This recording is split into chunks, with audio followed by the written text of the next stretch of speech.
fine, everything is fine. We live in a fascist society, and everything is fine. Everything is fine.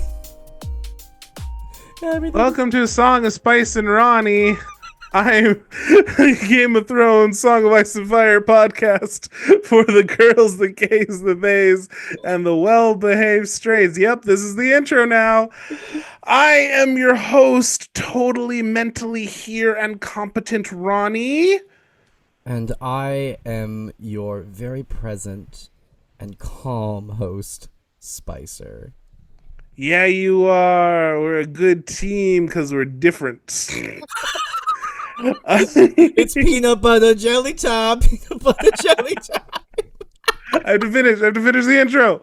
And every single week, we will be going over 3 chapters of the A Song of Ice and Fire book series, talking about what happens, the lore, questions, and going over our favorite deaths. Spicer, what is death? Is it real? What happens? I think death is a construct. Yeah. I will say Bob the Drag Queen dropped some truth the other day on a podcast where she was like, I don't want eternal life. She's like, why would I want eternal life? She's like, watching my kids, I get that. Watching my grandkids, sure. My great grandkids, who are these bitches? Like, and I'm like, that's the first argument against eternal life. And I'm like, I get that argument. Fair. So and anyway. I think that's really fair, and I totally get that perspective, but also the Great Black Void, man. Oh, that's spooky. Ooh, no. Spooky. Nope. Megalomookie, the ding dang dookie. That's an Alyssa Edwards bet. Oh my god. Also, I do need to, before we go in, I do need to clarify something yesterday that happened last week. It was not my birthday last week. Oh, yeah, I love that. You were just like, I'm getting old. And everyone's like, happy birthday. No, to be clear, you went and got blackout drunk and hungover just on a random day of the week. Nothing to celebrate, no birthday. This is just you, your life, and your choices. I may look like a noob to all of you, but let's say Spicer is no stranger to the club scene. I mean, like, look at your shirt. It's so festive. I can see party animal. Anyways, dragons. We're not there yet, but they're coming up. My mental state as a check-in is great. I don't know what you're talking about. Anyway, so this week our chapters were Eddard VII, Tyrion IV, and Arya III. Let's dive right into Eddard VII. Okay, this is a fucking long one. Okay, Eddard Stark is at attorney. He doesn't like it. It's the worst.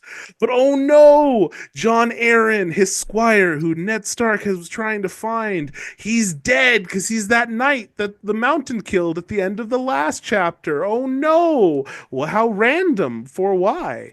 But don't worry, he's going to get distracted right away because Robert Baratheon's like, I'm a real man. I can fight in the melee.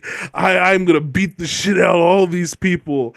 And then Ned and Barristan have to go to him and be like, dude, no one's going to fight you. You're the king. They're going to let you in. And then that just causes Robert to have a whole existential crisis. It's actually kind of fun to watch. But don't worry, because then after he has his crisis, he's like, let me vent about it, because what I really need is therapy, because I haven't processed my trauma. So he makes Ned drink a lot of beer and listen to him rant about how unhappy he is in life and how he wants to leave his miserable wife and his miserable children and how it's all awful. But don't worry, Ned isn't done yet, because it's a long chapter, I told you. After that, he goes and he tries to go back to his bed because he's had a long fucking day. Oh my god, I'm missing shit. Shit is still happening. What is God? Because this chapter is also where the Mountain fights. Oh my god, this almost kills a man. Almost kills a man because the Mountain almost kills a man. Jesus Christ. So yeah, the mountain almost like tries to kill a man because Loras did a trick with his horse and it made the mountain fall off his horse. And so he tries to kill him. And then, anyway, it's a whole thing. The hound fights him off. They run away. I have to look at my notes. Jesus, so many things happen. And then finally, Ned goes back to his room and he gets visited by a rando. But oh no, the rando is Varys incognito. And he's like, yes, I'm a look queen too. Also, your friend Robert, he's a fucking moron, and the world is gonna fall apart if you don't fix it right now. So please, I'm trusting you here. And Ned's like, the fuck, what's going on? And then they're like, wait, do you know who killed John Aaron and why? And he's like, well, I think it was the knight. I think it was the knight who just died. How convenient. Also, why was John killed? Well, because he was asking questions. Ooh, mic drop, end of chapter. It was a long one. It was. I opened the chapter and I'm like, oh, what is it, dude? You know how much could a banana cost? $10. $10. And I go, oh, she's girthy. Like she goes on. They do cost $10 now. Inflation. I was about to say, you know, that joke no longer is as funny because it's sad because it's true. But yes, no, it is sad. It was so long. So much happened. I have so much happened, and like it was a good chapter because like a lot of the shit again was very intriguing, very fun. But it's just like so much of it. I was in my head. There was 3 chapters contained within this. Chapter. I was like, you could have easily broken this up into like 2 chapters, baby. Yeah. Like I just part 1, part 2. I don't know. But anyway, what you think, Spicer? What are your thoughts? My first note I wrote for Ned is poor kid for the night he was killed. Like, oh yeah, this poor kid, just damn. Like, and the people being like, well, there's not really anyone we can send him to except for like his mother, maybe. Like, I don't know. Like, he didn't really have a family. So, and then like he had just gotten this brand new armor made that wasn't even that fancy, but still cost a lot because he's not a very rich knight, and so then he dies. Oh my god! And my other favorite line is like someone's like, well, he didn't even finish paying for it, and Ned's like, he paid dearly for it. He's like, he paid. If you didn't get all the money up front, that was your fault, you dumbass. Oh my Jesus. God. Also, we start at a 10 with the food in this chapter.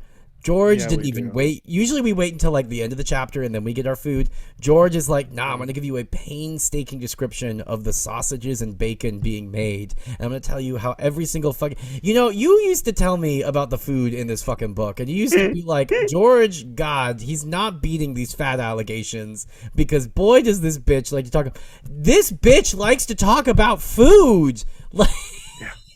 So much food, and not just like food, but I'm going to tell you how the food is prepared. I'm going to give you descriptions of how the food is cooking over the fire and how it smells and how it's and like all the ingredients and the side dishes and everything. And I'm like, bitch, it's sausage. Like, why are you this into sausage? Like, what is going on? Hey, don't harp on people into sausage. Yeah. But hey, I hated that. But don't forget, beyond the food and George's obsession with the food, is his obsession of mocking the people he forces to eat it. Because we got fat jokes galore. Because Robert wants to fight in the melee, but oh no, he's too fat for his armor because he's just so fat. But we got to the scene. I love this scene in the show. You heard and the king's too fat for his armor. Get the breastplate stretcher. We got to that. So funny. And I also just love that like George takes that bit, which is just like a real world bit that gets played on people all the time, and like we talked about this like before, like when he takes like colloquialisms and like makes them Westerosi, but he like takes this like well-known like bit from our world and turns it into like, okay, what's the Westerosi version of that? Yes, the breastplate stretcher. Oh god, it's so good. The other what is But my other favorite, because there was a lot of great lines in this chapter, and there's a great line when George is talking, or was George is talking, or Ned specifically is talking to oh God, Sir Selmy about the Barristan, yeah. Barristan, and he's like, and Sir Barristan is like, oh, well, men oftentimes, in the evening with their bravado, they say that when the morning mist comes, they suddenly change the tune, and Ned goes, but not of Robert. Like, Nope. nope, Absolutely not. you never met this bitch before. No. And boy, does he have feelings. He has so many feelings. Cause like the whole conversation, like after like Ned and Barristan are like, dude, you're not gonna, you're going to win because they're gonna let you. And like, that's how they talk him down because it like hurts his ego. And then afterwards, the way that he has to process it by being like, Ned, I need you to sit there and I need you to drink. I need you to drink so that your mouth is full and you let me talk, but also I like you better when you're drunk because I don't want you to tell me the truth anymore. And so he makes Ned drink and then starts just talking at him, like explaining all of his like insecurities, all his frustrations. And then when Ned tries to respond, he just like snaps at him over and over again. He's like, "No, keep drinking. I'm talking now. You're drinking." It's so fucking funny. It's also like I love the line, "I want to hit somebody." It is this man, like Robert Baratheon would go on Joe Rogan's podcast. Like it is just this man with his big old man feelings that he doesn't know how to process. Like that, it is exhausting. I get why you say that you hate Robert Baratheon, because it's like, shut the fuck up, bitch. I will say though, as much as I do dislike him most of the time, one thing that I did find really interesting is some of the insight that we get into him this chapter, specifically how he has this whole fantasy about like just leaving, just up and like, I'm gonna like leave, I'm gonna become a sellsword, I'll be the sellsword king, like the singers will all love it, they'll like talk about me, and I'll just like leave all this bullshit behind, someone else can be in charge.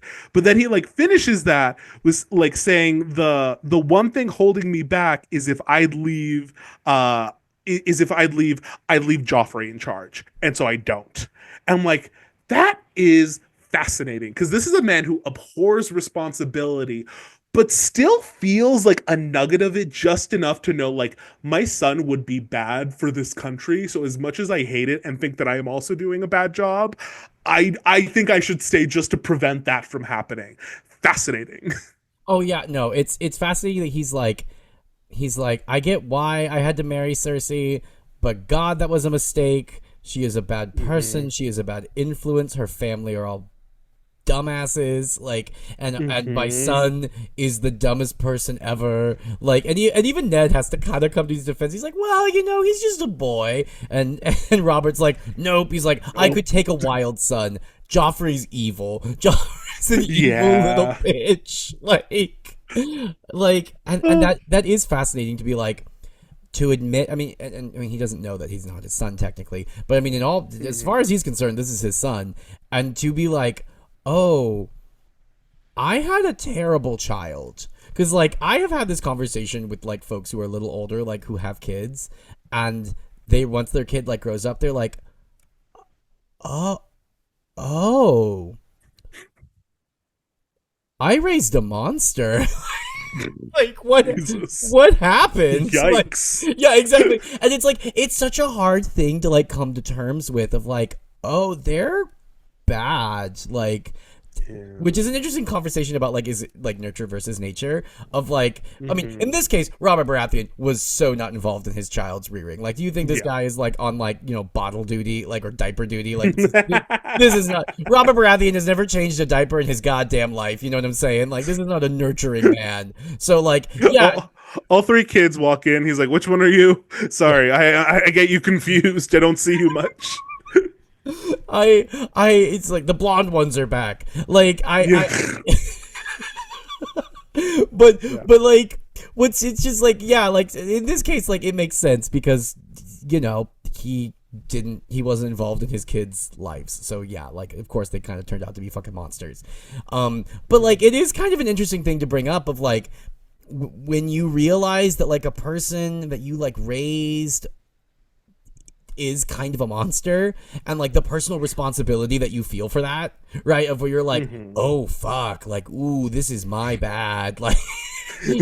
And then it's even worse when you're the fucking king in a feudal society, and guess what? Your child is now going to be the king once you die because of this stupid system that we live in, because the pointy chair is very important. Like, like so important. No, but I wrote that down too, where he's like, oh, even he realizes Joffrey's a piece of shit. I also love the or not love, I hate him, the way it's like, yes, Cersei is a terrible person. Cersei, garbage human being, we can all agree on this. The way he describes that she guards her vagina, which he does not use that word. No. And he doesn't even use it in the queer way. He uses it in the gross way. And the way he describes that she protects it like a dragon. And I'm like, girl, what do you think you are owed? Like, yeah. You like, what? This is a political arrangement. You've admitted that neither of you like each other, but you want her that bad? Like, what the fuck? Like, like what the fuck, man? It is like male entitlement at its worst. Like, I hate you. I hate everything about you. I don't want to be around you. I hate like our children that I've had by you. Like, you are the literal worst, but I still kind of want to sleep with you at the end of the night. What the fuck? Yeah, like why? It's the incel of it all. Once again, this man would go on Joe Rogan. It would be a double guest episode with him and fucking, oh god, what's the terrible Canadian psychiatrist? Jordan Peterson. Yeah. It'd be Robert Baratheon and Jordan Peterson giving opinions about vaccines. Like, nope. I don't want it. Oh my god. But then what's so sad is like we do get this moment of like, I see what you're saying of like this actually is like an interesting insight into his character, and we do get to see a more vulnerable side of this man.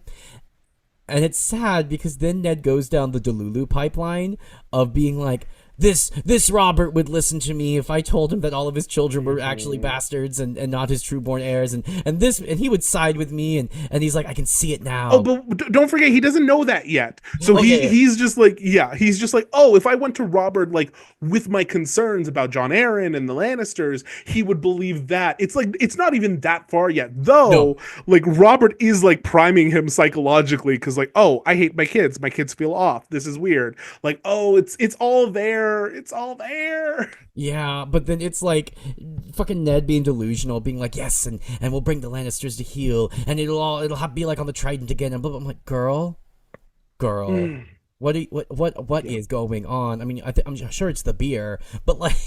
But like the kegs of beer that you were just like that you were forced to keg stand like drink while your friend vented to you because he never went to fucking therapy. Like, oh my god, not the delusion. Also, I love the little added hint of Septa Mordane being sick. Oh yeah. She's hungover, like, baby. You are hungover. She's giving you. It was me. It was me last week. Septa Mordane woke up and the room was spinning, and she said out loud, "Not this." Yeah.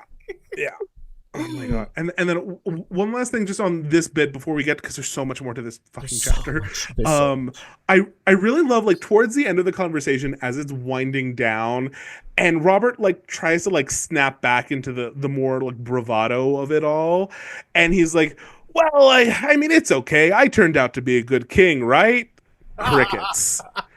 And then he comes back and he's like, you might speak up and agree now. And he like looks at Ned. He's like, fine, just say I'm better than Aerys and we can move on. Like, as long as I am better than the literal crazy king who burned people alive, I can go through the world knowing I'm okay. Like, jeez. God above. I mean, at least she's being self-aware. Like, yeah, a self-aware queen. Love a self-aware queen. Speaking of self-aware queen, the first Look Queen of the episode enters the stage Yes, for the mama, tourney. That is Sir mama. Loras Tyrell showing up in like a shirt made of sapphires with a cape of woven live flowers that she is flipping. She is flipping the cape. She is tossing the hair.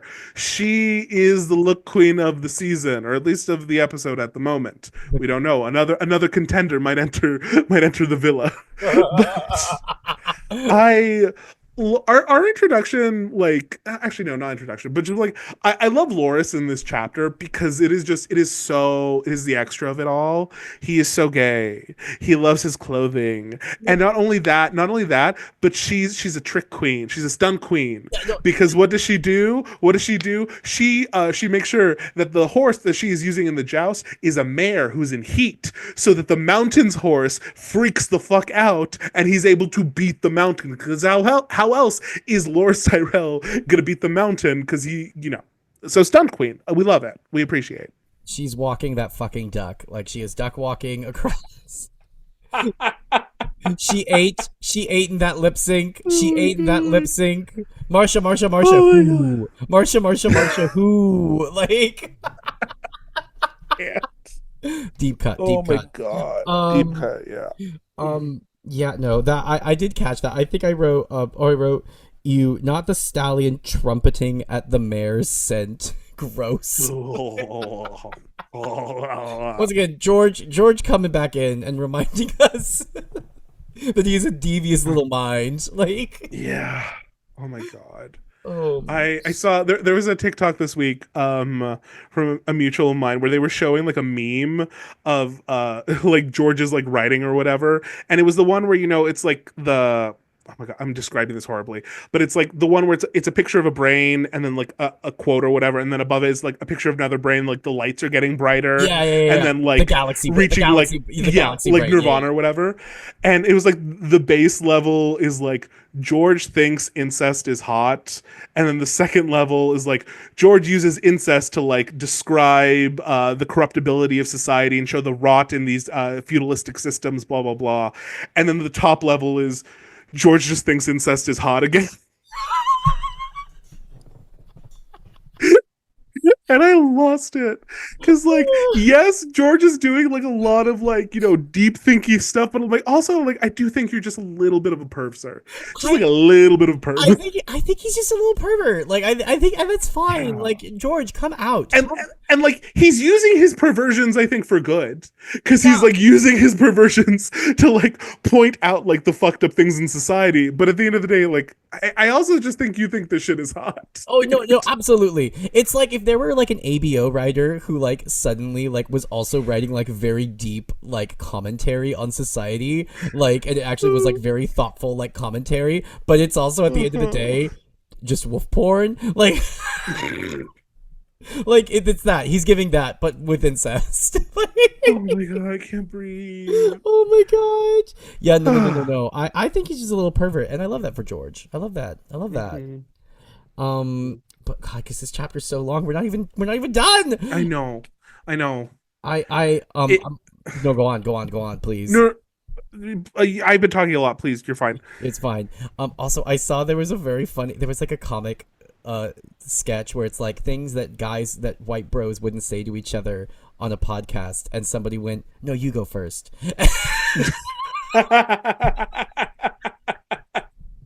Hey, Like, love that. it's us, hey. Except you're not a white bro, but we're bros. I'm very pale, but technically not white. So thank Yeah.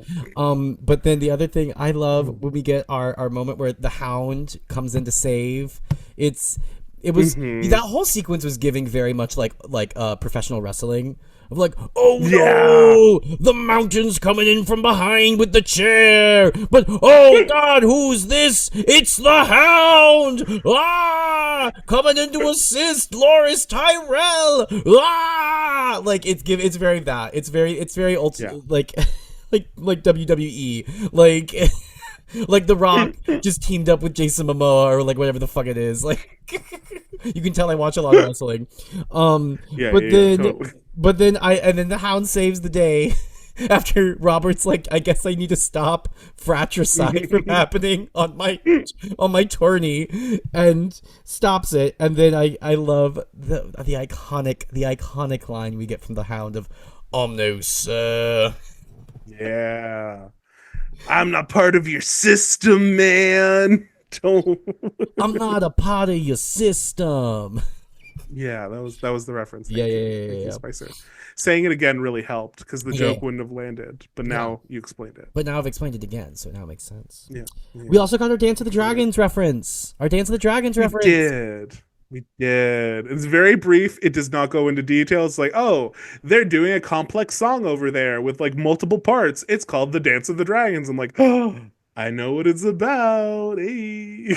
So excited for next season. Yes. Um, A couple of little tidbits before we move on to like the next part of the fucking chapter. It's so fucking again, I love this chapter. It's just so long. This is like the one time I'm like, oh, maybe this like should have been its own episode because like we're still talking. Um, but I love we get a couple of like fun little mentions. We get our first mentions of a bunch of Robert's bastards who you will get to meet in the book, which I love. We have Edric Storm, we have Maya Stone, and then we have Gendry again, which is very fun. Robert has multiple bastards that we meet in the books, though you don't really get in the TV show. I enjoy that.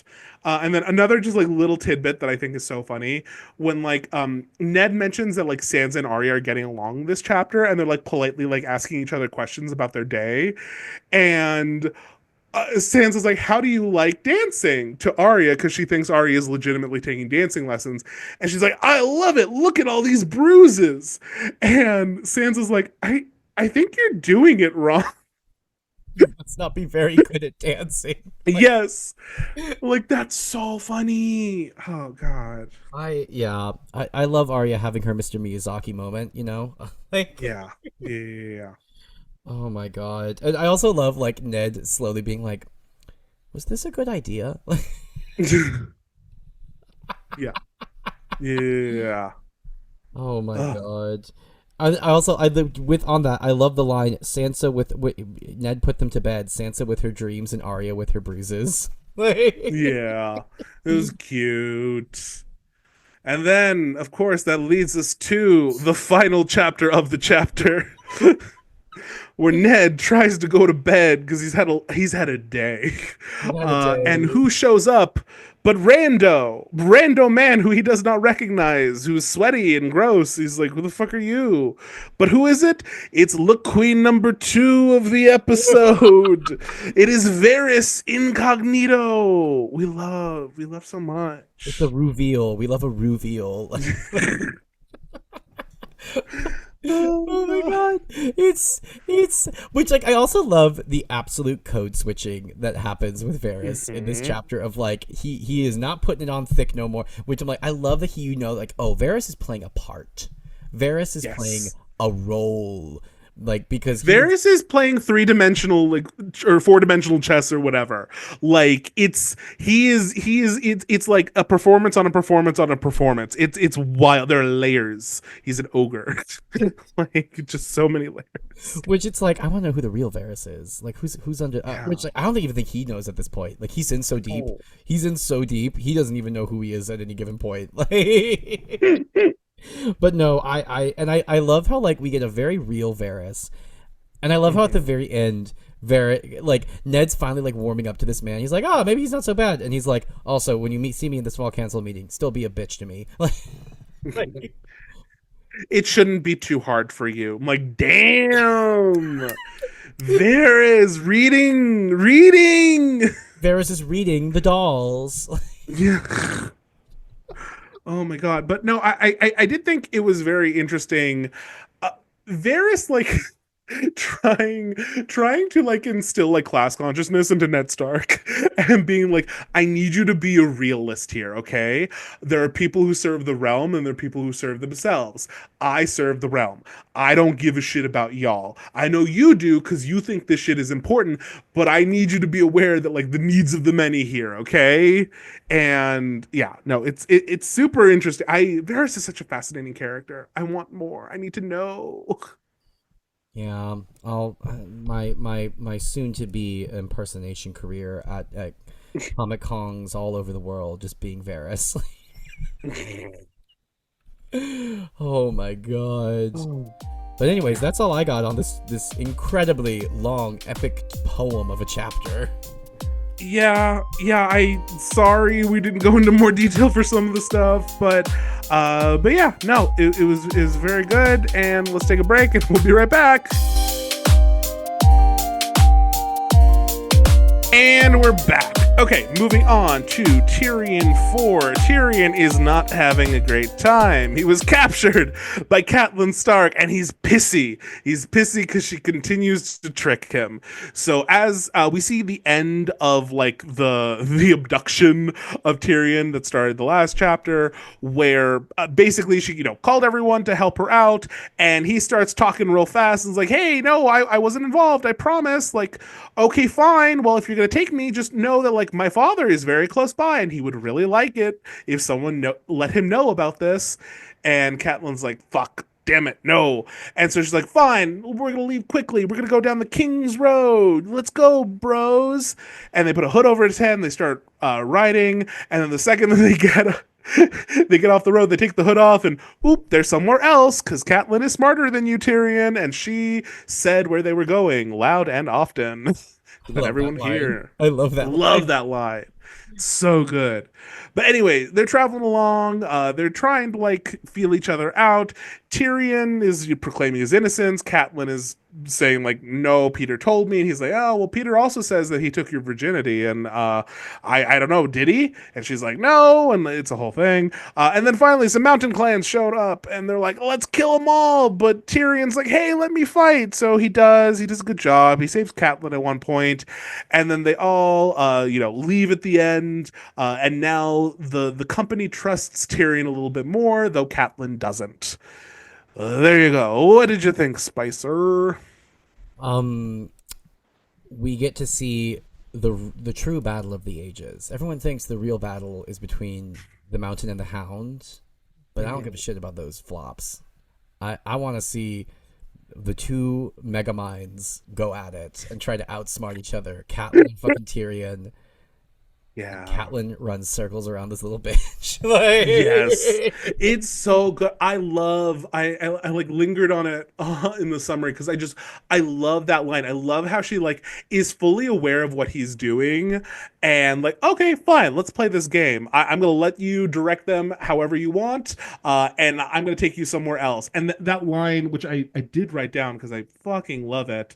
When Tyrion has the hood taken off his head and realizes that they're not on the King's Road, and he said, "You said we took the main road," and Catelyn's like, "Uh-huh, often and loudly," and I'm like, it's so good, that shit. It's just, yeah, I just want to repeat that. The checkers, the chess of it all. No, it's fabulous. Yes, I also love that the way that like just from like a structural and like a writing just like craft perspective, the way that like we start the story and then we have a flashback and then the flashback catches up to where we were, like I don't know, it's just like fun writing of like a good way to like get us going.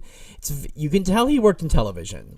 Like you can tell that George worked in television before he wrote this book, because like the way that he is structuring things is so like television specific. Which is why I think the first season of this book was so good. It makes sense why they were like, make this a television show and not make this a movie, because also it would be like 50 million movies long. But like also like it's so good for television specifically, like the way that we can like do flashbacks and right, because like I feel like with flashbacks with movies you can't do too many because it gets a little too old, and then it's like, okay, but what am I watching? It's the inception of it all. We were talking about Inception before we started recording, and we're like, what's going on? I don't care. There, once you reach 5 levels deep into the dream, I don't know where I am. I don't care. I like, okay, is a dream in a dream? Cool. I don't care about the degrees to which we're deep at the moment. I am confusion and like, not even confusion. Like, I get it. I'm just like, okay, cool, whatever. Fuck it. Go on. Yeah, but I think in television you can get away with more of the like the flashbacks within a moment, like of it all, and like you can use that more frequently. And anyways, and it's just interesting the way that he is using it in the medium of the novel, in this moment. Like, you can tell he worked in television. And that is cool, and I just wanted to mention that. I love the line, "Don't kill him in my inn, don't kill him anywhere." It's you like George has said a lot that his favorite chapters to write for are Tyrion, because it's just like clever line after clever line, and that's just like fun to write. And like I feel like you can really feel it because it's just like quip after quip. At one point when they're like butchering Tyrion's horse for food, and they're like, ah, yes, well, the Dothraki eat horse all the time, and Tyrion responds, "Do you take me for a Dothraki? Like, look at me, look at me." What are we doing? What are we doing here? Oh my god. No, there's so many smart like one-liners and little zingers. I also like another one-liner and zinger that he has is when she's like, "Well, would Peter ever lie to me?" And he goes, "Does a bear shit in the woods?" Yeah, and this chapter, I find it like so sad because like you see like Catelyn like realize that something is off, Yeah. but like we're We're in too deep deep. into this thing. Yeah, we're in too deep, and I don't have enough information to like corroborate what he's saying. And also, if he was responsible, he would be trying to figure out a way out of this at the moment. So like it's everything. Really like honestly speaks to like Littlefinger's fuckery, because everything is like every piece on the board is placed at like the perfect angle that they really can't escape a lot of like the issues in front of them at the moment, and it's just like Yeah, no, it's no. because it's like even if she did believe him, and even if it was true, which it is true, like for the Catelyn haters out there who's like, well, she just should release him. I'm sorry, if she were to just release him, do you think that Tywin Lannister would just like let bygones be bygones? Yeah, no. This No, man's a crazy person. He's that a man. crazy person. He sends every time people fuck up. He sends a little herald to sing them a song about the bitches that he fucked up last time. Like, do you think this man is going to be okay with even his least favorite son being kidnapped? Like, no. That God. No, so yeah. Also, Littlefinger, because I forgot to mention this in the last chapter, just is shown to be such a fucking creep in both of these chapters. Like, why are you talking to the small child again? Even if it is like a funny moment of like, if you have any more information, let me know before I'm picked clean, small child. Why are you talking to the small child? Why are you talking to the small child? Stop talking to the small child. I am uncomfortable with you talking to the small child. And then apparently he's just like bragging around court that he's taken Catelyn's virginity, which like the level of fuckery involved in that, because here's the thing, Catelyn's not that important at court, right? She's just the gal who married Ned Stark at this point in the story, right? Like, she's just the Lady of Winterfell, which is like an important position, but she's not at court. It's not like she knows all these, like, like she's not like known in court and like is like particularly versed in this. So you're just like, hey, this random broad that like most of you know the name of, but you don't actually know personally. Yeah, I fucked her. Like, it's just gross. Like it's just like weird and gross and like a weird flex, bro. Like. It's No, I agree. Like he's so he's so like creepy without ever like crossing the line into like him being in a place where he can get into actual trouble, which is like what's like really frustrating about him is like he's like so creepy. He's so creepy with Sansa, but it's always like it's not far enough that like you really can give it like the full side eye, but like it's just enough that you're like, I don't like it. well, like predators, I feel like, because he's a predator, and it's like predators know how to do that, right? Because they test the limits, they test the boundaries, and they know how to like get right up to the edge of the boundary, tap it, and then run away immediately, right? So there's always plausible deniability, and like this is just what predators do. And so Littlefinger is a predator. Everyone, which like I don't know, are there Littlefinger stands out there?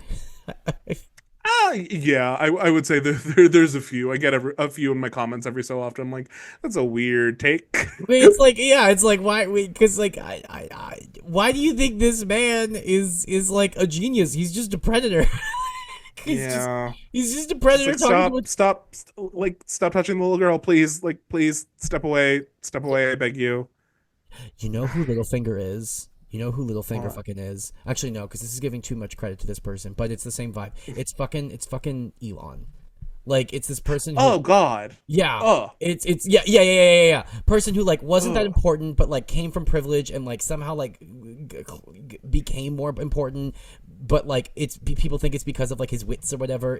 No, he's just a gross person who ingratiates himself with people. Like, I was gonna give a more fun reference. go I don't on. know. Have you ever seen this? It's like an older, I think it's like a talk show or something clip from with Lucille Ball in it, where basically the host is going around the audience and having people stand up and asking Lucille Ball questions, and he keeps picking. It's all like young women, and so every time he picks one, like he holds the mic up to her, and then he tries to put his arm around her, and every time this host does it, Lucille Ball goes and put your hand down, David.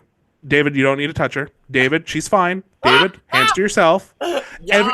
it's a clip, and her doing it like 5 or 6 times, and it is so funny and satisfying. And he just keeps like getting like annoyed with her. He's like, "Okay, sorry." She's like, "David, you didn't need to do that. Please don't touch the young woman, please, David. Thank you." You And I'm know, like, Queen.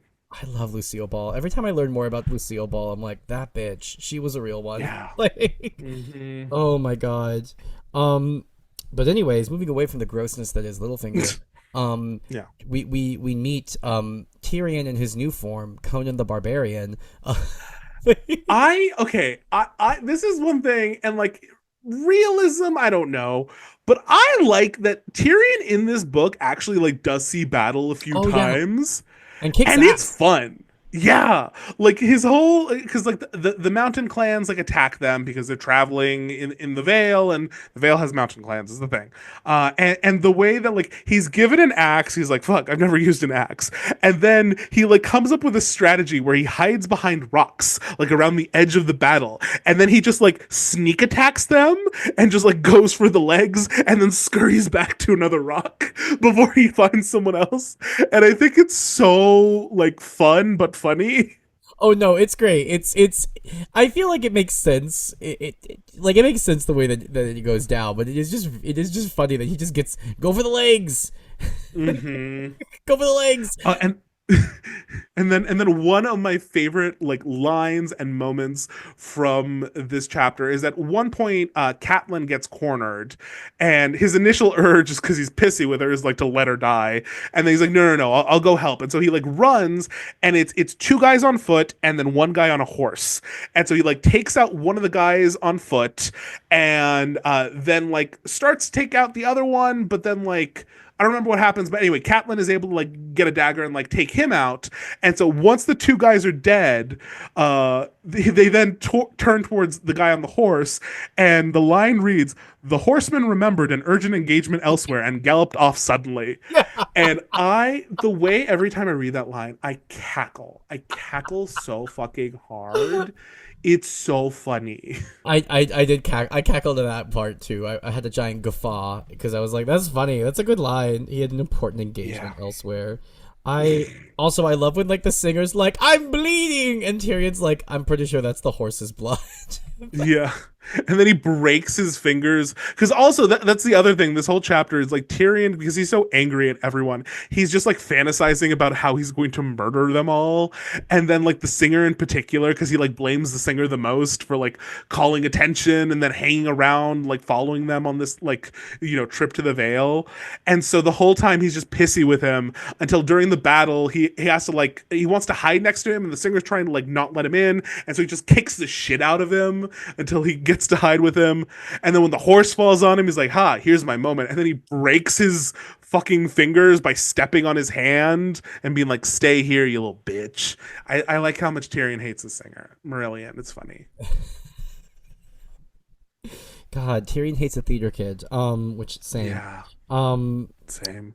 Also, I do, and this is just like my last little note on this section is just like we get to see like the way I love watching the way that Tyrion's mind works, and how he is like constantly like everything's like a calculation, and everything is like him analyzing things. Like he'll do a thing and then he'll analyze it, and then he'll be like, okay, so this is how I do it again. And he does the thing and he like analyzes it again. And I love the bit at the end where he like where Bronn, which hey Bronn, our fave, he shows up. I always forget where Bronn comes in. That was during the TV show. I'm like, wait, where did Bronn come in? And it's in this moment. I remember now, and I'm like, yeah, he came in at the end. And so I love, now we get our favorite bromance of the series, Tyrion and Bronn, best buds forever. And like Bronn like says to Tyrion after the battle, he's like, oh, is this your first battle? And Tyrion's like, yes. He's like, oh, you need a woman, nothing like a woman after a battle. And then Tyrion looks at Lady Stark and goes, well, if she's willing. And all the men laugh, and then you see in italics him thinking, there's a start. And I'm like, he's a smart cookie. He is a smart cookie. He is, and it is like fascinating watching him, how he's able to, you know, like use the tools at his disposal to manipulate the situation to its best possible outcome.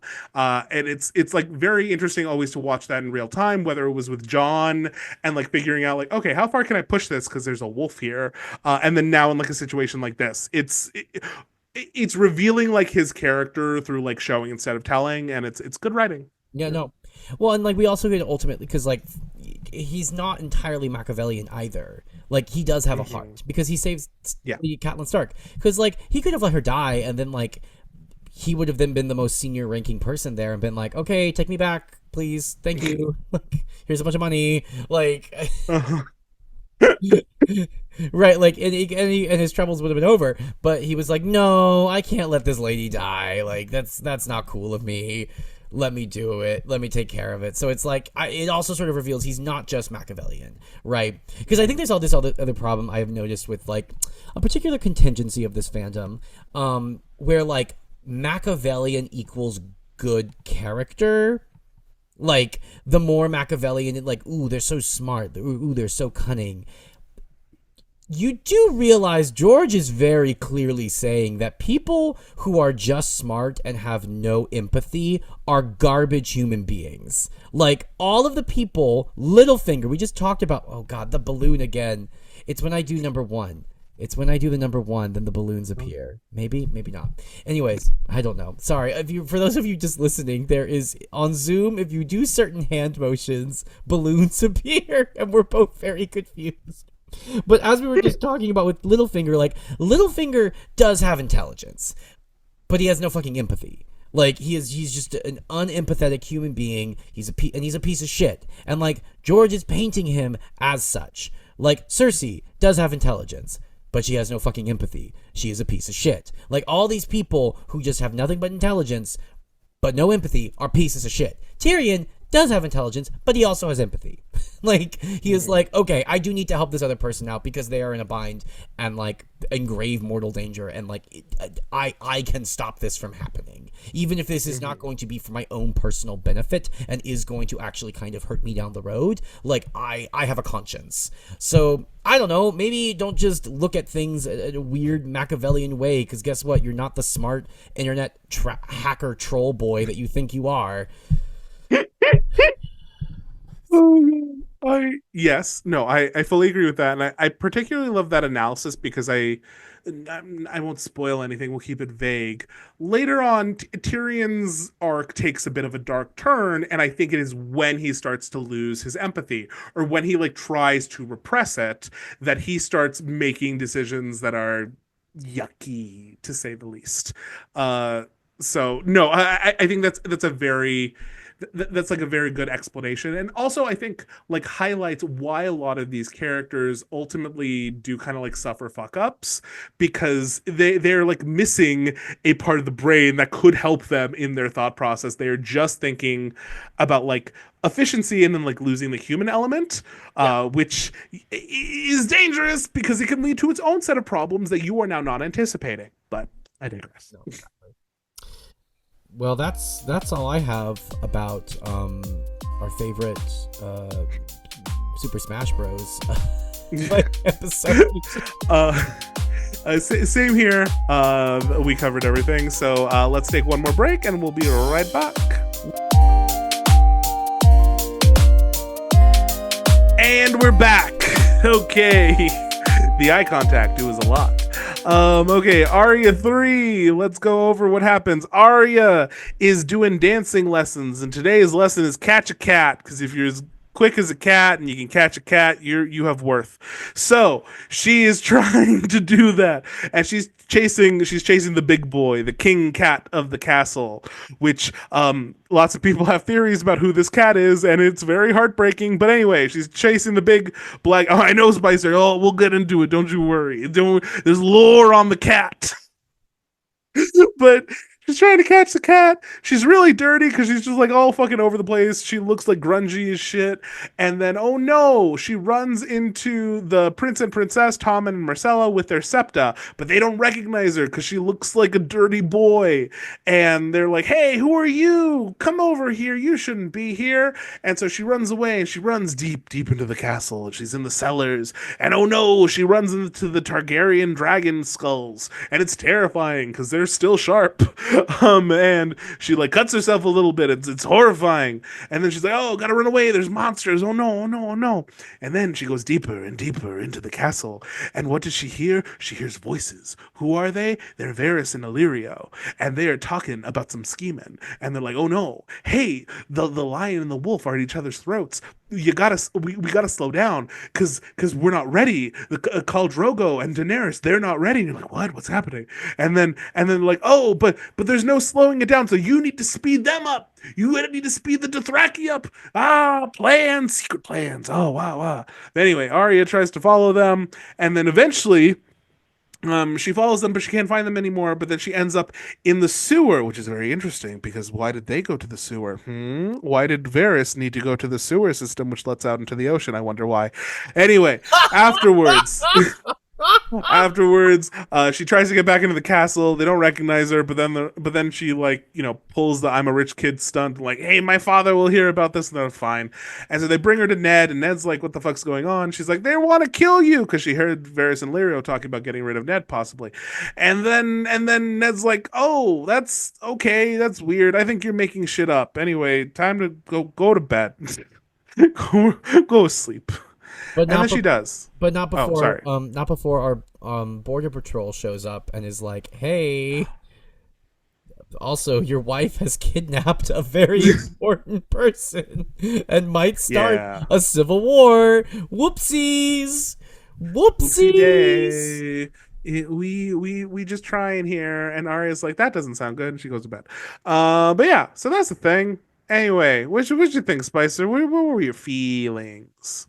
I will say I have heard some of the rumors about the cat, not all of them. I didn't know it was a person. No, not a person.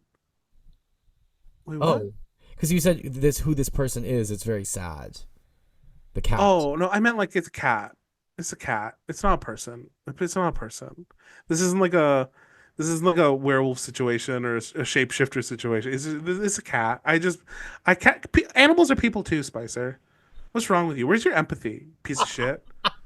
Fuck you, and your little headphones. Fuck you and your fancy little button-up shirt. Fuck you. How about that, meanie? Meanie. You were saying there's all this lore about this cat. What's the lore? Yeah. Okay, so the cat. Okay. I'm well. Can't you tell by the tone of voice and the words I choose to use? Anyway, so this cat. A lot of people theorize that this cat is named Balerion because little Rhaenys Targaryen, Rhaegar's daughter, was known to have a little black tomcat in the castle. And after Tywin's army came in and made her not alive anymore, that cat disappeared. And this cat is also a black tomcat and is described as insanely old and vicious and mean. So everyone thinks it's her cat who is like just now angry in this castle.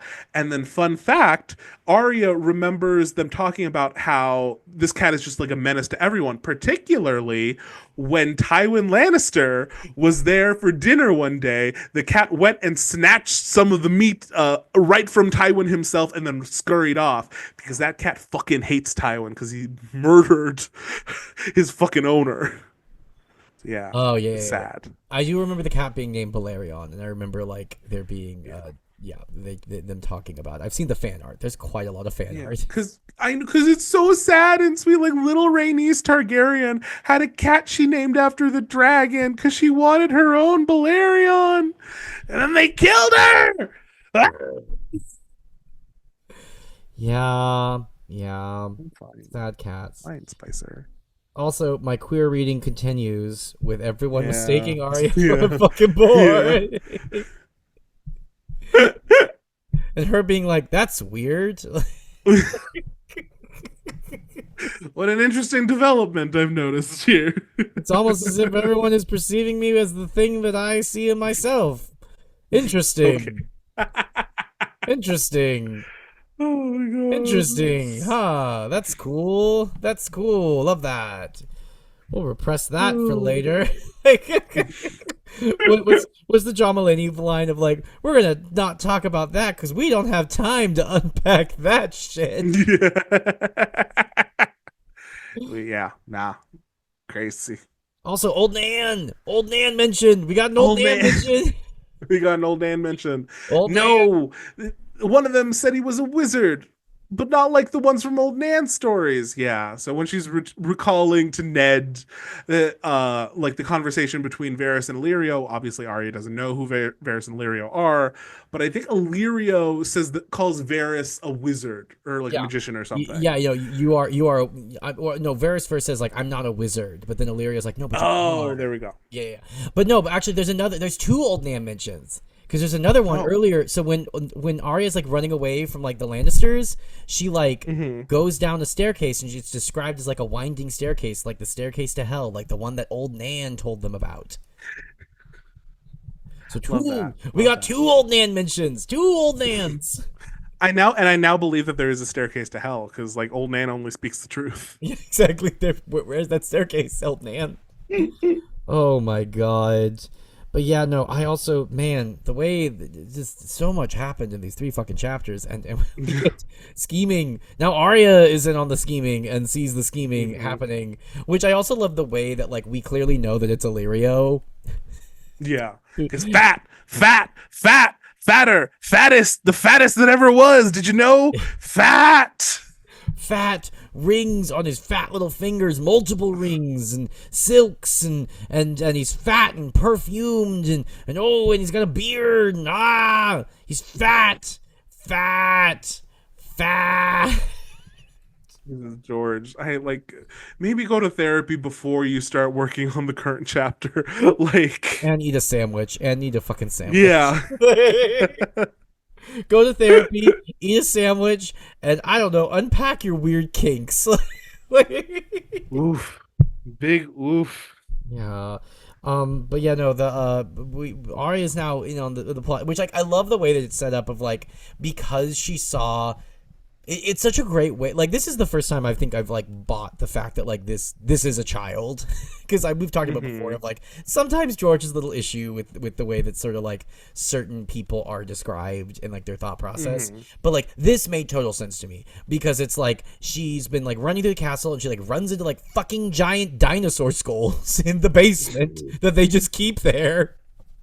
They're just there, just giant dinosaur skulls in the fucking basement. I love how they decided like we need to get rid of these symbols of Targaryen power, but we don't want to throw them away, so let's just put them downstairs in the basement. We'll figure that out later. Yeah. We're not gonna smash them. It's not gonna have iconoclasm, but we'll just put them in the basement.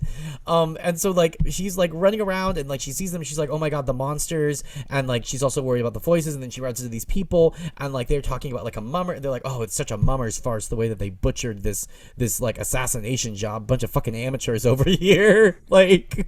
And then like when she goes to her dad, she's like, Dad, there were monsters and they were talking about mummers and they were the mummers plots and blah blah blah, and Dad's like, what are you talking about? Wizards, mummers plots, monsters, what why are you wet? Like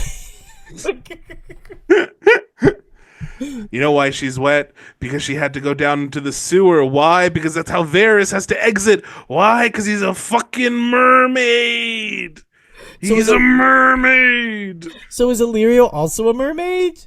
Is there just Don't worry about it. does every major city just have a mermaid secretly living a life as a person? No, it's just Varys. He's special that way.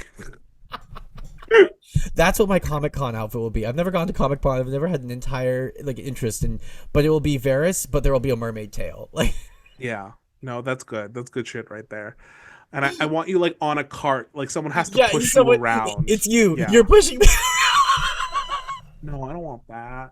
Actually, you know what I would love? This is too much work. No, it'll never happen. I want on that cart, I want a tank. Yeah. And so half of you is in the water. It's a Yes. fishbowl. It's a little fishbowl. It's like a round little Yes. fishbowl. Oh my god, that'd be so fun. Or Yeah. ooh, this is it. This is what we do. No. This is how we do it. It's like a big gown. It's like a hoop dress, but the hoop dress is the fishbowl, and then like in it you see like there's like a little, and then like my little like bustle is like is the tail. It's giving Broadway Little Mermaid in Yes. the worst way. Yeah, exactly. I'm on roller skates too. Yeah, I was gonna say, and you have to be in Heelys too, because like it doesn't work without the Heelys. Oh my god. Oh That my was a god. wild production. It's a wild ass production. People spend millions of dollars on that shit. Oof. Oh my gosh. Oof. And our fave, Titus was in. I always forget that he was Sebastian. Oh yes, I always yes. forget Titus Burgess was the original Broadway Sebastian. I always forget that. And then my favorite story of him talking about, he's like, I'm playing the wrong fucking role, and then he tried to audition for Ursula, which would have been so amazing. It would have. Oh my god, it's fine. He's now O'Mary on Broadway, so we love that. Yeah. Anyways, but yeah, no, the way that it's that was a very long-winded way to talk about the way that Arya is we're fine, we're both fine. The way that Arya is described in this chapter, and the way that then because that's like such a kid, like we've all been there before. We're trying to explain like a really complicated thing to our parents that like we don't quite understand when we were like kids, and then we're like trying to say it, or like you've been on the receiving end of like a kid trying to describe something very complicated and they don't have the words for it, and they're kind of mixing things up and things are kind of getting like all jumbled, and so then like the parents just like what are you talking about? What are you talking about? Why are you wet? What? Why are you outside the castle? Why are you chasing cats? I thought you were learning how to sword fight. Why are you chasing cats? Oh, I do love. We didn't really mention this the whole. These like 3 chapters. Ned keeps like doubting whether Arya should be learning from Serial Forel, because of like all the weird shit that he's having her do, like with the balancing on one leg and the chasing cats and shit. And so by the end of this chapter, when he's like, why are you wet? He's like, okay, no, we're done. We need. I'm gonna get you like a regular sword instructor. We need you to learn just like normal shit, whatever this is. You're covered in scratches. You're wet. You were in a sewer. I don't understand what's happening. We're done. And she's like, no, Dad, I need him. He's teaching me the real shit.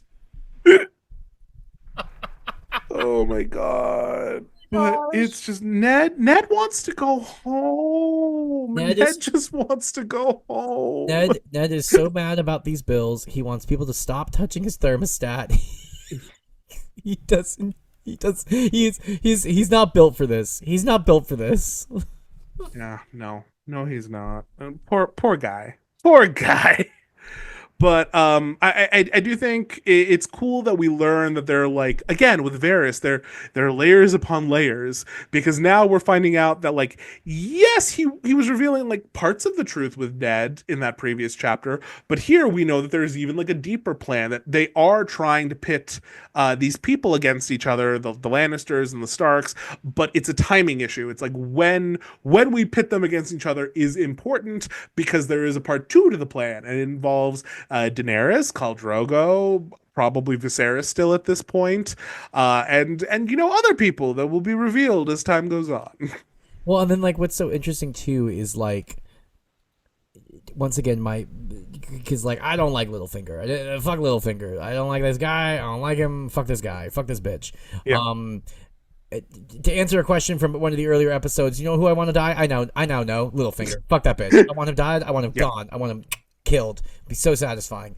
But like the fucking, I love how even in this moment, Varys is like, well, somebody had to be a little dumb bitch and interfere in our plans, and is like incompetent in the way that he is trying to do this because he's a dumb little bitch who fucking fucked everything up. The contempt is great.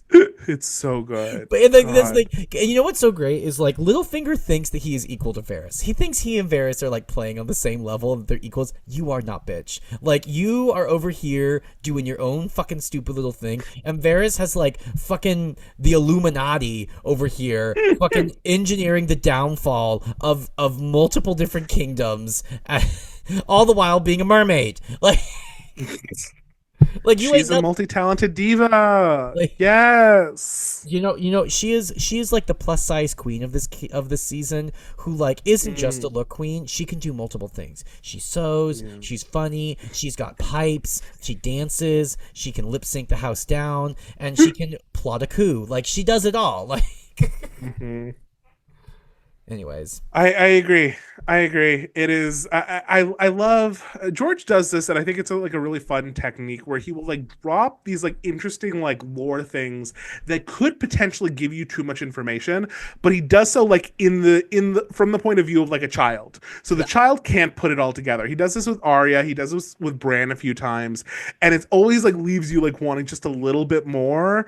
But it's a fun tease, and we're really just starting to see like just there are conspiracies upon conspiracies going on, and this is fun. Not for dead, but it's fun. Yeah. The plot thickens. Anyways, those are my thoughts on this chapter. Samesies. So let's get to our last segments. First, we have, and I think you will very much enjoy this, we have our question of the week, which I'm pulling up right now. It's totally fine. Okay, this comes from the YouTube, and from Jordan Ford 9320. My question is, are you ready, Spicer? I'm ready. Which character in the series so far would do the best at a lip sync for your life? Oh, bitch. I'm gonna say, I think Loras Tyrell. I think Loras Tyrell would eat. It's interesting that you say that. It's very interesting that you say that, because I was thinking, like, should I propose a pair and then talk about it? And one I was going to put up was Loras, and then against our other look queen of the episode, Varys. Oh yeah.